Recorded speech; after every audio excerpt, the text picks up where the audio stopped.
അതുകൊണ്ട് ഈ വഅദ് കേൾക്കാൻ വന്നവരോട് പറയുകയാ, ഏതു നിമിഷവും ഒരു ദിവസം മലക്കുൽ മൗത്ത് അസ്റായീൽ അലൈഹിസ്സലാം നമ്മുടെ മുമ്പിലേക്ക് കടന്നു വരും. അത് വഅദ് പറയുമ്പോഴാണോ, കേൾക്കുമ്പോഴാണോ, പോകുമ്പോഴാണോ, കിടക്കുമ്പോഴാണോ, ഹോസ്പിറ്റലിലാണോ, റോഡിലാണോ, ബാത്റൂമിലാണോ, പള്ളിക്കകത്താണോ, ഐസിയുവിലാണോ, അൽഹംദുലില്ലാ നമുക്കറിയില്ല. അള്ളാഹു നമ്മളുടെ മരണം നന്നാക്കി തരുമാറാകട്ടെ. എന്റെ പ്രിയപ്പെട്ട സഹോദരങ്ങളെ, ഞാൻ പറഞ്ഞു വന്നത് എന്റെ പ്രിയപ്പെട്ട സഹോദരങ്ങളെ, എല്ലാവരും അവസാനം അവരവരുടെ ആഗ്രഹങ്ങൾ മനസ്സിൽ കൊണ്ടു നടക്കുന്നവരുണ്ട്. ആ അസ്റായീൽ എന്ന് പറയുന്ന മലക്ക് കടന്നു വരുമ്പോൾ എല്ലാ ആഗ്രഹവും പൂർത്തീകരിച്ച് നല്ല രീതിയിൽ മലക്കുകളുടെ സ്വാഗതം കേട്ട് മരിക്കുന്നവരുണ്ട്.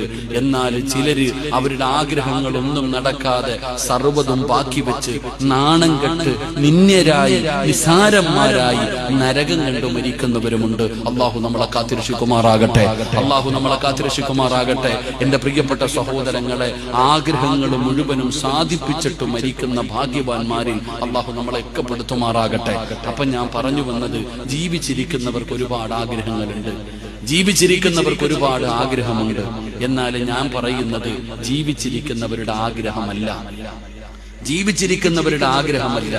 എന്റെ പ്രിയപ്പെട്ടവരെ, മരിച്ചുപോയവർക്കും ചില ആഗ്രഹമുണ്ടെന്ന് ആദരവായ പ്രവാചകൻ നബി മുഹമ്മദ്